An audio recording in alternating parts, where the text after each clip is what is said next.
Dostlar, bu günləri mən sizə kompozit operatorları haqqında, hansı ki sizlərin 99,99%-iniz bilmir. Bir çoxları bir balaca bir-iki nöqtə atış atan kimi özlərini market maker adlandırır, nə bilim. Sonra da mənə sual verirlər ki, tez-tez sual verir ki, bəs sən hansı strategiyadan istifadə edirsən? Mən deyirəm, mənim strategiya yoxdur. Mən strategiya istifadə eləmirəm. Bazarda strategiya yoxdur. Sizlər gülürsünüz. İndi isə mən kompozit operatorları haqqında sizə danışacağam və bu kompozit operatorları iki hissədən ibarətdir. Mən isə birinci hissəsini danışacağım və diqqətlə qulaq asın. Onda siz görəcəksiniz ki, xəbərlər niyə çıxır və s. və s. və s. İndi isə diqqətlə qulaq asın. Bəziləri MM danışır. MM eliblər oyuncaq. Elə bil ki, MM bunlar üçün bir oyuncaqdır. Sadə bir oyuncaq. Amma MM nə edir, necə etməlidir, nə cür etməlidir? 99,99%-iniz bilmir onu. İndi isə gəlin biz kompozit operatorlara baxmalıyıq. Bu ən mühümlü mövzulardan biridir. Mən bu videoda screenshotlar qoyacağım və burada özüm üçün qeyd elədiyim o vaxtlar və sizin üçün bunun bir hissəsini oxuyacağım. Ancaq bir hissəsini. Yenə də bir hissəsini siz qulaq assaz, siz demək olar ki, diqqətlə qulaq assaz, fikir versəz, sizin bacarığınız bir 10% daha artacaq. Sizin dinləndirsə, bəlkə də win rate'iniz belə deyim. Həvəskar trader ideal giriş ideyasında aludə olur. Bax, bunu kim yaradır? Richard Daymel-Wukovdur, nədir? Şəklini qoymuşam, gözükür. Bax, bu insan yaradır indi. O, vaxtının enerjisinin və intellektual potensialının 99%-ni ona alışın nə vaxt edilməli olduğunu göstərəcək həmən əlçatmaz siqnalı tapmağa sərf edir. O səhvən düşünür ki, birjada bütün oyun məhz giriş anından asılıdır. Bax, sizlər həvəskar traderlər, mən niyə həvəskar traderlər? Düşünürsünüz ki, birja oyun məhz giriş anından asılıdır. Yəni sənin girməyindən asılıdır, amma elə deyil. Mən çox vaxt deyirəm ki, TP və stopu bazarı sizə təyin edir. Sizlər baxıb deyirsiniz ki, papıdı nə danışır, girişdi nədir? Görürsünüzmü? Yəni, bəzi məqamlarda siz burada oxuyacağım, sizin üçün diqqət etirsəz, video çox uzun olacaq. Hamısı, çünki bu hələ bir hissəsi uzun olacaq, qaldı ki, növbəti hissəsi. Diqqətlə qulaq asın. Peşəkar traderlər isə əksinə ideal çıxış ideyasına fokuslanır. O, bazarın təbiətində gizlənən fundamental həqiqəti anlayır. Kağız üzərindəki mənfəət keçici, nəzəri və son nəticədə mənasız bir anlayışdır. Ta ki, real pula çevrilənə qədər. Diqqət etirdinizmi? Kağız üzərində mənfəət keçici, nəzəri və son nəticə mənasız bir anlayışdır. Ta ki, real pula çevrilənə qədər. Çoxlarınız burada heç nə başa düşmədiniz, davam edək. Bu mənfəəti xüsusilə də bazarın zirvəsində real pula çevirmək üçün səhmləri ən yüksək qiymətə almağa hazır olan birini tapmaq lazımdır. Richard bütün həyatını bazardakı ən böyük və ən uzaq görən iştirakçıların bu fundamental problemi necə həll etdiyini öyrənməyə həsr etmişdi. Bax, həmən bu kişi. 100.000, 500.000, hətta milyon səhmi qiyməti kəskin düşməsinə səbəb olmadan və əldə etməyə çalışdığınız mənfəət məhz məhv etmədən necə satmaq olar? Sənin əlində 100.000, 500.000, 1 milyon və yaxud da 5 milyon səhmlər var və sən onu elə satmazsan ki, bazarı güclü təsir etməsin. Bunu necə eləməlisən? Bu həmən metod, mən deyəndə ki, çoxlarını selə verib bayqidir, çoxlar gülə papitinə danışdı, bəzi momentdə də videolar arada çəkirdim, gözlədirdim. Siz, gözümü, market maker hansı bir zamanda nə atacağını olacağını çox zaman təyin eləməyə çətinlik çəkəsiniz. İndi burada izah edirəm hamısını bir diqqətlə. Bu metodu MM'lər ən çox istifadə edir. Yadda saxlayın. Onun tapdığı cavab həm sadə, həm də dahiyana idi. Böyük oyuncular çıxış nöqtəsi axtarmırlar. Onlar çıxışı özləri yaradırlar. Yəni böyük oyuncular çıxışı özləri yaradır. Onlar çıxış nöqtəsini axtarmır.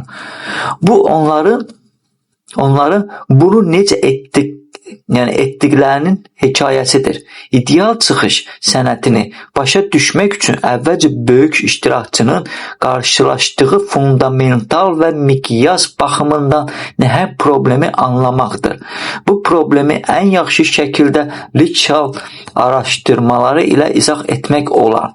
Kiçik trader sürətli və çevik hərəkət edir. Yəni balansı, əlində az səhm olan treyderlərdən söhbət gedir. Bu xüsusiyyət böyük oyuncuların belə həsəd aparacağı bir üstünlükdür. Yəni böyük oyuncular onlara baxır, çox həsrət aparırlar. Yəni əgər 100 səhm satmaq istəyirsə, sadəcə bir düyməyə basır və sifarişi dərhal icra olunur. Yəni 100 dənə sənin səhmin varsa, 100-ünü də satsan, yəni bazara elə də güclü təsir eləmir, sonra dərhal icra olunur. Satdın, getdin, sonra keyf elə. Yəni onun satış qərarı taktiki qərardır. Yəni amma böyük oyuncu üçün satış qərarı sadəcə taktiki qərar deyil, bu strateji qərardır. İndi qulaq asdınızmı? Görürsünüzmü? Necədir? Böyük oyuncular. Bu diqqətlə planlaşdırılmalı və qüsursuz şəkildə həyata keçirilməli olan uzun, mürəkkəb və təhlükəli hərbi kampaniyasının başlanğıcıdır. Böyük oyuncunun əsas problemi miqyasla bağlıdır. Yəni həcm böyükdür deyənə, yəni problemi odur ki, birdən-birə sata bilməz, bazara güclü təsir edə bilər. O aylarla səhmləri aşağı qiymətdə alaraq mövqe toplaya bilər. Mənim komandamda olan zaman mən bəzi momentlərdə dedim ki, falan yerdən falan yerəcən gedəcək. İndi təzəlikcə 19-udur, avqustun 19-u qızıl 3997-lərə gəlib, orada gedib günlüyə baxsaz görəcəksiniz 3997 nədir. İndi həmən zaman dünyada baş verdi nəsə bir xəbərlər və cəmaət xəbərlərə uyğun bu qalxış gedir 4500 kimi. Yaxşı, mən niyə yanvar ayında o yeri işarələmişəm və gözləyirəm ki, o yerə çatanda qiymət qalxacaq. O belə çıxır ki, mən Nostradamusam onda. Yox, mən Nostradamus deyirəm. İndi isə qiymət əhəmiyyətli dərəcədə yüksəldikdən sonra onun portfeli kağız üzərində nəhəng mənfəət göstərir. Yəni belə deyim də, sən baxırsan ki, sənin portfelin milyardlar, milyonlardır dəyəri də, amma sən onu əgər satmağı bacarmayacaqsansa, o boş şeydir. Yəni o milyard, milyonlar sənin əlində heç nədir. Yəni real pula çevirə bilməmisən hələ ki. Lakin bu tələyə düşmüş mənfəətdir. Yəni görürsən, artıq o tələdədir.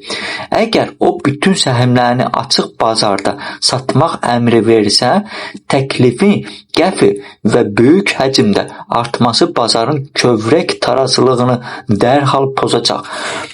Qiymət bir neçə saniyə ərzində 20%, 30% və hətta 50% düşə bilər.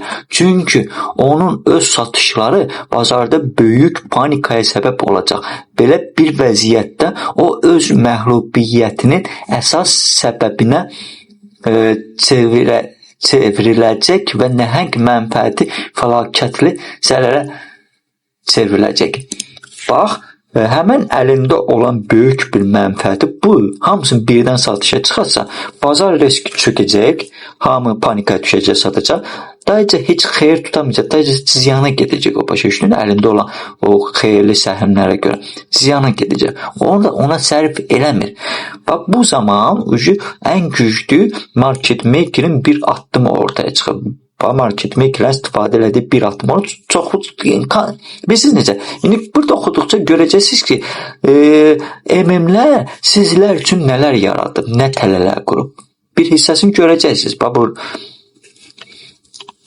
Buna görə də bazarın zirvəsində böyük oyuncunun əsas məqsədi çıxış likvidliyi adlanan şey yaratmaqdır. Görsən, özü süni likvidlik yaratmaqdır onun məqsədi. Bu kontekstdə likvidlik sadəcə bir neçə alıcının mövcud olması demək deyil. Söhbət səhmləri əlverişli qiymətə almaq istəyən çox sayda alıcının olmasından gedir.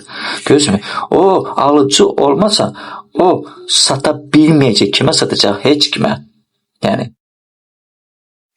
Yəni alıcı olmalıdır ki, o insanda satsın. Alıcı olmasa o sata bilməyəcək. O elə bir kütlə, elə bir çoxluq yaratmalıdır ki, traderlər və investorlar optimizm və tamaq hissinə o qədər qapılsınlar ki, onun bütün səhmlərini ən yüksək qiymətdən almağa hazır olsunlar.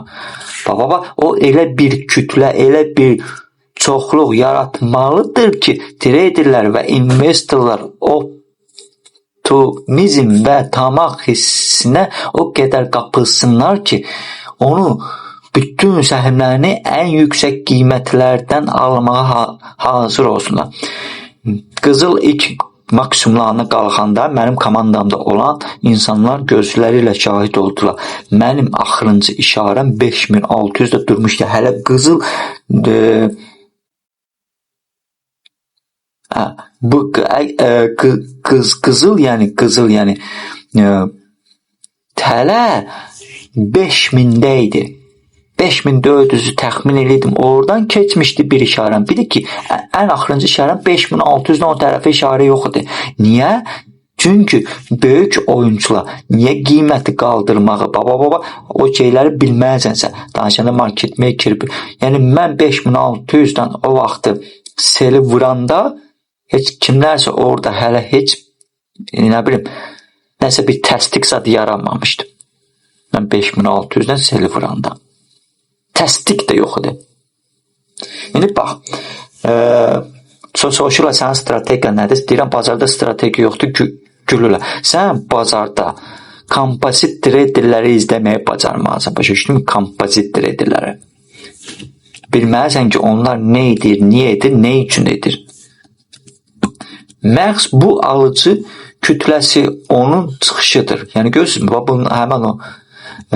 Onlar olmadan onun mənfəəti faktiki olaraq sıfır olardı. Çünki bu insanlar böyük oyunçunu səhmləri toplamaq və onların qiymətini yüksəltmək üçün apardığı bütün prosesin zəruri tərkib hissəsidir. Onlar olmadıqda mənfəətin tələdə qalardı və onun nəzəri sərvəti bazar mexanizmlərini girovuna çevrilərdi.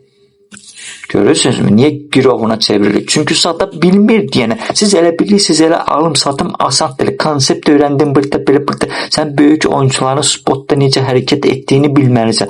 Niyə edir, nə üçün edir bilməlisən. Sadə bir dinə MM burada SMT verib MM deyib. Burada flank yolu bilmən. Hər SMT-ni elə MM-lə düzü qoşusu. Hər yerdə MM olmur. Bazı bunları sən bilməsən, yəni sən mənfəət əldə edə bilməsən spotda.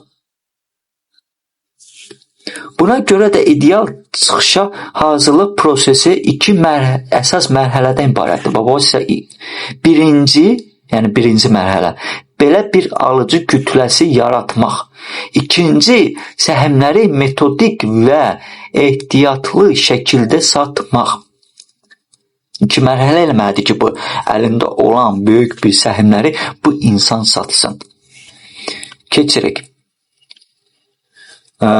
Bu isə bizi təhlilimizin ikinci və ən vacib hissəsinə zəruri euforiyanın yaradılmasına gətirir. Kompozit operator insan psixologiyasını demək olar ki, istənilən professordan daha yaxşı anlayır. Görürsən, onlar sizin psixologiyanızı professorlardan da daha yaxşı anlayırlar. Yəni kompozit operatorları. Siz MM-i uşaq eləmişsiniz. Amma MM çox güclü insandır. Yadda saxlayın. Onlar sizin kimi bazara baxmır. Burada 3 bucaq oldu, burada 2 təpə oldu, burada nə bilim 3 təpə oldu, nə bilim burada belə oldu, burada elə oldu, burada nə bilim qırılma oldu. Girdim içəri, stopumu FVG-nin üstünə qoydum və ya qırılmada sonra təsdiq gözlədim, girdim. Onlar sizlər üçün elə bir vəziyyətlər düzəldir ki, əllərində olan səhmləri satsınlar və sizi tələlərə salsınlar. Davam edir. O bilir ki, alıcı kütləsi heç bir yerdən meydana çıxmır. Onu formalaşdırmaq, böyütmək və məhz satışa başlamağa hazır olduğu anda lazımi psixoloji vəziyyətə gətirmək lazımdır. Bunun üçün onun əlində olan ən mühüm alət bazarın zirvəsindən əvvəl formalaşan yüksəliş trendidir. Wyckoff'un həmən bu metodu yaradanı necə adlandırır? Mark-up, yəni qiymət artımı mərhələsi. Sadəcə qiymətlərin yüksəldiyi dövr deyil. Bu son mərhələdə ona lazım olacaq çıxış likvidliyini yaratmaq məqsədidir. Daşıyan ustalıqda planlaşdırılmış marketing kampaniyasıdır. Yəni o gözü necə satmağı da düşünür. Yəni mərhələ. Gəlin bu marketing kampaniyası zamanı kütlənin psixoloji vəziyyətini mərhələ izləyək. Deməli, qiymət artımının ilkin mərhələsi. Görək necə olur. Qiymət artımının ilkin mərhələlərində səhmlər yenicə akkumulyasiya zonasından çıxmağa başlayanda kütlə əsasən bazarda iştirak etmir.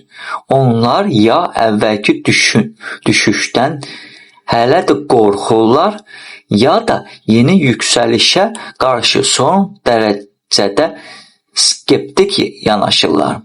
Ki verin, baba, konsultasiyada da necə siz yanaşırsınız? Hamısını bir-bir burada deyirəm, qeydlərə baxmışam. Şirkətlə bağlı xəbərlər çox vaxt ziddiyyətli, qeyri-müəyyən və hətta mənfi olur. Qiymətdəki ilk sıçrayışlar müvəqqəti hadisə və ya aldadıcı hərəkət kimi qəbul edilir. Həll xəbərlər düzgündür, görürsünüzmü? Böyük oyuncular isə qiyməti nisbətən asanlıqla yüksəldə bilər. Çünki bazarda iştirak edənlərin sayı azdır və buna görə də satış təklifi də məhduddur. Fikir verirsiniz, xəbərlər mən deyəndə ki, kütləni bir yerə toplayıb bir istiqamət vermək üçün yaradılıb. Siz deyirsiniz ki, papi, sən nə danışırsan, sən bu nə demək deyirsən? Görürsün, necə sizin beyninizə psixoloji cəhətdən oturublar bunlar. Görürsünüzmü? Special traderlərə bir dənə sual verir ki, kompozit operatorların qrafikdə harda, hansı vəziyyətdə iştirak eləyir, görsədə bilməyəcək. Bilmir kompozit operatorları nə deyəcək. MM-dən söhbət edən adama bir dənə sual versən ki, kompozit operatorları görsət qrafikdə, heç bilməyəcək. Çünki heç bilir ki, MM necə işləyir, qaldı ki, kompozit operatorlar tanısın. Heç bilir ki, kompozit operatorlar elə demək olar ki, MM-lərdir. Böyük fondlar necə əllərində olan səhmləri satırlar və yaxud da necə kütləvi səhmlər toplamağa başlayırlar, cavab verə bilməyəcəklər. Qiymət artımının orta mərhələsi. Trend inkişaf etdikcə və orta mərhələyə keçdikcə bazarda ehtiyatlı optimizm üstünlük təşkil etməyə başlayır. Qiymət minimum səviyyə ilə müqayisədə artıq əhəmiyyətli dərəcədə yüksəlib və trend getdikcə daha aydın görünür. Daha uzaq görən ictimai iştirakçılar və bəzi peşəkar traderlər bazara qoşulmağa başlayırlar. İlk alıcıların böyük mənfəət əldə etməsi haqqında hekayələr yayılmağa başlayır. Bax, mən sizə deyəndə ki, həmən o kriptovalutalarda zətdə yalandan deyirlər ki, kimsə 100 dollarlıq nəsə aldı, nə bilim 1 milyon oldu dəyəri, başladı satmağa, 5 milyon oldu, nə bilim başladı satmağa. Baba sizləri artıq burada sizdə onu eşidən kimi hamınız dalaşırsınız ora, hamınız. Baxmırsınız, heç fundamental analiz, güclü analiz eləmirsiniz.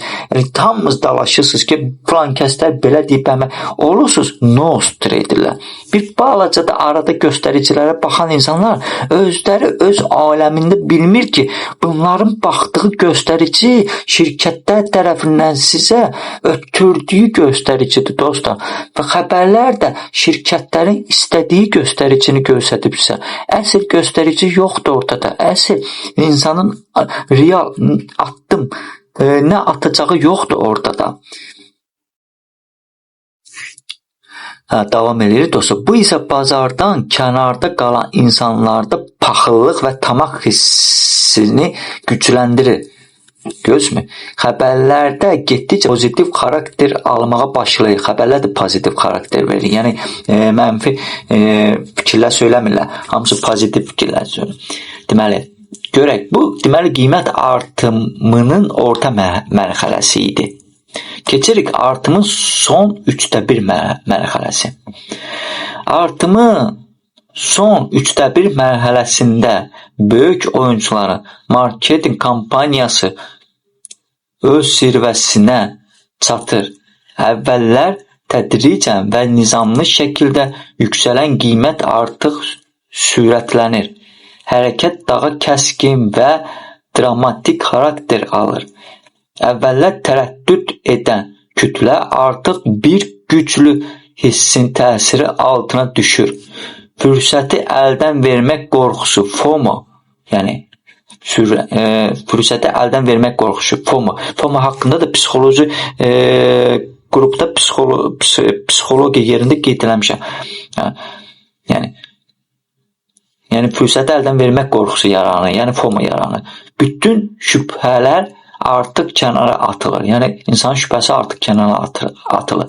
Artan qiymətlər və müsbət hadisələrlə bağlı fasiləsiz xəbər axını geri bildirim dövrü yaradır və nəticədə saf euforiya formalaşır. Məhz bu mərhələdə səhmlər müzakirə mövzusuna çevrilir. Onlardan maliyyə xəbərlərində bəhs edilir, jurnallarda işıqlandırılır və analitiklər tərəfindən təbliğ olunur. Analitiklər artıq həddindən artıq yüksəlmiş qiyməti əsaslandırmaq üçün getdikcə daha yüksək hədəf qiymətlər müəyyənləşdirirlər. Gör, necə eləyirlər analitiklər? Fikir verin. Kompozit operatorlar anlayır ki, kütləyə səhmlərin qiyməti artıq 5 dəfə yüksəldikdən sonra belə onları almaq kimi düşüncəsi qərarı əsaslandıracaq bir hekayə lazımdır. Yəni bunları inandırmaq lazımdır ki, əllərində olan səhmləri sizə dəyərindən də 5 qat artıq satsınlar. Yəni parlaq xəbər məqalələri, yeni texnologiyalarla bağlı vədlər, təsirli gəlir hesabatları, bütün bunlar kütlənin emosional qərarını məntiqli göstərmək üçün bəhanəyə çevrilir. Yəni görürsünüz, sən necə müsbət, nə qədər müsbət xəbərlər deyirlər. Bir də bir söz deyim dostlar. Kimsə istəsə ki, mən Subtemas kitabında bu kitabı yəni özüm qeyd eləmişəm. Yəni bu Word formatında kim istəsə ona 100 deyə verərəm o 2 dənə qeydimi. Bu qeydi və Subtemas qeydini kim istəsə. Yəni ətraflı baxa bilər. Artımın son mərhələsində kompozit operator qiyməti qəsdən parabolik zirvəyə qədər yüksəldə bilər. Qiymətin kəskin şəkildə qalxması üçün qısa müddət ərzində aqressiv alıcı roluna keçə bilər. Bu son və təsirli hərəkətin 2 əsas məqsədi var. Birincisi, hələ də tərəddüd edənləri alışa zövq etmək və bazarda mütləq dəlillik və vəziyyəti yaratmaqdır. Bu son şübhələri aradan qaldırmalı olan mütləq güc nümayişidir. İkincisi isə lazımi qiymət buferini yaratmaqdır. O qiyməti ekstremal zirvəyə, orta dəyərdən xeyli yuxarı səviyyəyə qaldırmaqla o sonraki satışlar üçün özünə rahat manevr zonası yaradır. Necə qızılda gətirdilər 5600-ə çatdırdılar. Mən deyirdim ki, bu qızılın qiyməti süni qaldırılıb. Qızılın qiyməti sünidir burada 5600. Yəni bəziləri bunu gedib rəqəmlərlə hesablayacaq. Bunu rəqəmlərlə hesablamaya ehtiyac yoxdur. Kompozit operatorlar hansı bir zamanda nə addımlar atır, necə addımlar atır, onları təxmin eləsəz sizə kifayət eləyir. Bu son patlayış xarakterli yüksəliş sağlam və davamlı trendin əlaməti deyil. Bu kompozit operatorların səhmləri satmaq üçün açdığı möhtəşəm mağazanın açılışıdır. Eyforiyaya qapılmış kütlə isə yeni bir dövrün başlanğıcında səhm aldığını düşünərək onun ən yaxşı müştərilərinə çevrilmək üçün növbəyə düzülür. Beləliklə hər şey hazırdır. Artıq tələb hazırdır. Belə deyək. Yəni əllərində olan səhmləri dəyərindən 5 qat artıq satırlar və yaxud da 3 qat artıq satırlar. Qiymətləri yüksəlmək üçün uzun müddətli və ustalıqla aparılmış marketinq kampaniyası öz zirvəsinə çatıb. Kütlə qızğın eyforiyaya qapılıb. Xəbərlər tamamilə müsbətdir və səbirsiz alıcılardan ibarət böyük, dərin və emosional şəkildə yüksəlmiş kütlə uğurla formalaşdırılıb. Bazarın böyük və səssiz dahisi olan kompozit operator indi qarşısında ideal auditoriya ilə dayanıb, əlində isə vaxtilə çox ucuz qiymətə topladığı nəhəng səhm ehtiyatı var.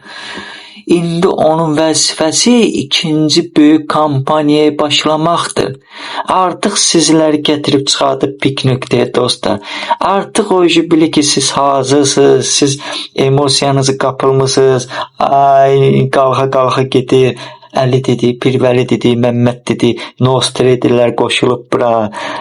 Görürsünüz, artıq siz eyforiyadasınız, başa düşürsünüzmü? Artıq o sizi psixoloji cəhətdən gətirib hazırlayıb burada. Strategiya yoxdur bu bazarda dostlar. Bu bazarda strategiya olsaydı, hamı bir strategiya işləyərdi. Bunlar strategiya görə hərəkət eləmir. Mənim Fibonacci buradan getdi, 0.618-i deydi. Neyse dostlar, davam edirəm, neyse. Elə bir ki, orada bir Çin sərhəddi çəkim, nə eləyim mən burada. Neyse. Sahib olduğu hər bir səhmi bu eyforiyaya qapılmış kütləyə metodik, ehtiyatlı və amansız şəkildə satmaq. Bunun indi növbəti bir vəzifəsi odur. Sahib olduğu hər bir səhmi bu eyforiyaya qapılmış kütləyə metodik, ehtiyatlı və amansız şəkildə satmaqdır dostlar. Birinci hissəni eləyib bu. Deməli, davam edir. O öncə və ölümcül işinə başlamalıdır. Bu bizi paylanmanın böyük paradoksuna gətirir. Kompozit operator səhmlərini sadəcə fasiləsiz şəkildə satmağa başlaya bilməz. Əgər belə getsə, dərhal öz kartlarını açmış olur. Baba gözmü? Mən sizə gör nə dərəcə sirri deyirəm. Kompozit operator səhmlərini sadə fasiləsiz şəkildə satmağa başlaya bilməz. Əgər o belə etsə, dərhal öz kartını açmış olur. Bazarda hamı tupoydu. Naxadı biləcəklər kompozit operatorların izlərlə gedən traderlər var. Onlar naxadı biləcəklər ki, bu artıq nə əlində olan sirri açır, başa düşürsünüzmü? Təklifin seli, yəni sel cəhətdən söhbət edir, yəni satışda. Seli mövcud tələbi sürətlə üstələyən və qiymət çökər. Görürsünüzmü? Sürətlə, yəni sel çoxalar, yəni qiymət həddindən artıq çökər. Nəticədə o uzun müddət ərzində cəlb etdiyi alıcıları qorxudub bazardan uzaqlaşdırar. Gözü qiymət riski aşağı salsa o, deməli bazara gələn alıcılar hansı ki bu əziyyət çəkib xəbərlər vasitəsilə, müsbət xəbərlərlə, insanları süni qiyməti qaldırmaqla müəyyən bir yerlərdə insanlarda indi burada qeyddə oxuyacağım gözə süni dəstək və müqavimət yerləri yaradır. Sizə desəm süni dəstək və müqavimət yeri haradır, siz onu tapa bilməyəcəksiniz. Deyəcəksiniz bu nədir? Paputina danışır. Süni dəstək və müqavimət yeri haradır ki, başı xarabdır bunun. Və bu şeylərdə gözmü? Bunu tələləridir. MM'in tələləridir. İndi görürsünüz ki, yalandan bir iki tane nöqtə atış atmaqla siz özünüzü MM adlandırmaqla MM'i eləmisiniz oyuncaq. Ona böyük səhm ehtiyatını tədricən satmağa imkan verəcək, lakin panika yaratmayacaq nəzarət olunan və diqqətlə qurulmuş bir struktur lazımdır. Növbəti dəfə buna panika yaratmadan satmalıdır, yəni bu. Davam edir. Bu struktur, yəni onun paylanma kampaniyasının meydanı bazarın zirvəsində formalaşan ticarət diapazonudur. Hazırlıqsız kütlənin baxışına görə güclü yüksəlişdən sonra qiymətin yan hərəkət etməsi sağlamlıq və güc əlaməti kimi görünür. Onlara müəyyən paternləri tanımaq öyrədilib və onlar gördüklərini bullish konsolidasiya, bayraq və ya penant kimi qəbul edirlər. Görürsənmi? Baba, bu sizə paternlər var. Bazar paternləşməyib dostlar. Bazar paternləşməyib. O paternləri sizlərə market makerlər tərəfindən yönləndirilib ki, siz bunları aldanasınız. Görürsünüz? Onlar bu sakitlik dövrünü növbəti güclü yüksəlişdən və daha yüksək qiymətlərə doğru yeni sıçrayışdan əvvəl zəruri və konstruktiv fasilə kimi qiymətləndirirlər. Lakin bu bazarın fəaliyyət mexanizmi haqqında fundamental və fəlakətli bir anlayış təsəvvürüdür və məhz bu yanlış təsəvvür kompozit operatorun uğurunun əsas açılışıdır. Bax gördün, lakin bu bazarın fəaliyyət mexanizmi haqqında fundamental və fəlakətli bir anlayış təsəvvürüdür və məhz bu yanlış təsəvvür kompozit operatorun uğurunun əsas açarıdır. O öz real fəaliyyətini gizlətmək üçün kütlənin optimizmindən və onların paternləri tanımağa olan meylindən istifadə edir. Qiymətlərin yüksələcəyi illüziyası onları optimist olaraq qalmağa yaxın zamanda aldıqları səhmləri satmağa davam etməyə və ən vacib isə qiymət diapazona geri qayıtdıqda hər dəfə düşüşdə almağa zövq edir. Deməli, bax, qiymətin yüksələcəyi bir şey başımı qatır, yüksələcəyi illüziyası onları optimist olaraq qalmağa yaxın zamanda aldıqları səhmləri almağa davam etməyə və ən vacib isə qiymət diapazonuna geri qayıtdıqda hər dəfə düşüşdə almağa zövq edir. Gözəl necə siz tələlərə salır, hər düşüşdə alırsınız. Onların sərfəli alış olduğunu düşündükləri hər bir alış kompozit operatoru ideal çıxışa daha da yaxınlaşdırır. Yəni o biraz da aşağılarda sizə inandırıb satanda siz elə bilirsiniz ki, yaxşı qiymətdə almısınız, aşağı qiymətdə almısınız. Amma realda siz yox, realda siz yuxarı qiymətdə almış olursunuz bu. Görürsünüz necə tərs işləyir. Onun düşüncəsinə sizin düşüncəniz. Görürsünüzmü?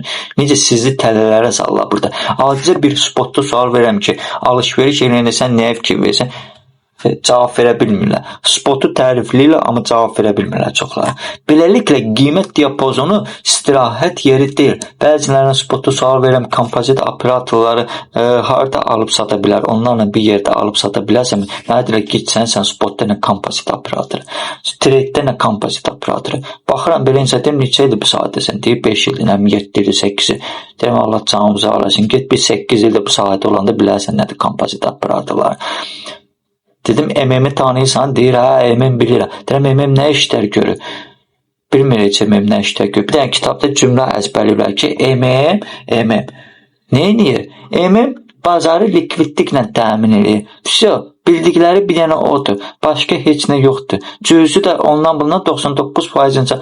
Deyirəm ki, qardaş, MM aşağıda alıb, yuxarıda satmaq üçündür. Ortada fərq tutmalıdır. Və yaxud da yuxarıda satıb aşağıda almaq üçün idarə olunur. Onu açıqlaya bilmirlər. Deyirəm, kütləvi onlar alış-veriş edir. Kütləvi alış-veriş eləsə bazara təsir eləyər axı. Deyirəm, hə də bax, indi sənin düşüncən o dərəcədədir ki, sən bunu elə fikirləşsən. Hə. Bu çoxlarının, indi davam edək, bu çoxlarının ümidlərinin azlığın mənfəətinə çevrildiyi diqqətlə hazırlanmış bir tələ meydanıdır. Bu aldatma teatrında operator satışlarını maksimuma çatdırmaq və sabitlik illüziyasını qorumaq üçün mürəkkəb taktikalardan istifadə edir. Aha, baxaq görə hansı taktika bu aldatma teatrında operator satışlarını maksimum çatdırmaq və sabitlik illüziyası qorumaq üçün mürəkkəb taktikadan istifadə edir. Növbəti videolarda, indi bu video çox uzun oldu, növbəti videolarda biz bunu davam eləyəcək. Görək ki, bu insan harda, hansı taktikada istifadə eləyir və niyə istifadə edir? Biz onu diqqət yetirəcəyik dostlar. Hələlik gələn videolara qədər like vurun, paylaşın. Nə qədər çox like olsa, mən isə bir o qədər sirləri deyərəm. Artıq siz MM-in bir hissəsinin niyə olacağı, nə cür olacağı, aylarla aşağı qiymətli topladığı səhmləri və özü süni bir dənə pik nöqtə yaradır, qalxış yeri və orada sizləri necə aldadır, necə təliyə salır, necə inandırır, necə xəbərləri yaydırtdırır, necə səhmlər haqqında müsbət fikirlər paylaşılır ki, sizlər gəlib onu alasınız. Elə bilərsiniz ki, yaxşı qiymətdə alırsınız, bundan sonra da qalxışa gedəcək. Bu, o aylarla aldığını, yığdığını səhmləri, o səhmdə baxsan ki, bəlkə 100 milyon, 200 milyon, 10 milyon, bəlkə də 300 milyonluq səhim var. Onu birdən-birə sata bilməz, bazara güclü təsir edir. Ona görə onun satışları bir gün içində getmir. Başa düşürsünüzmü? Ona görə market maker nə edir, necədir, bəzən kimləri selə verir, niyə gəlib selə verib, baya gedir. Bəzi məqamlar var ki, qrafikdə onlara fikir verib getməlisən. Bu sahədə strategiya yoxdur dostlar. Mən deyəndə ki, mən strategiyanı hərəkət eləmirəm, onu bilin.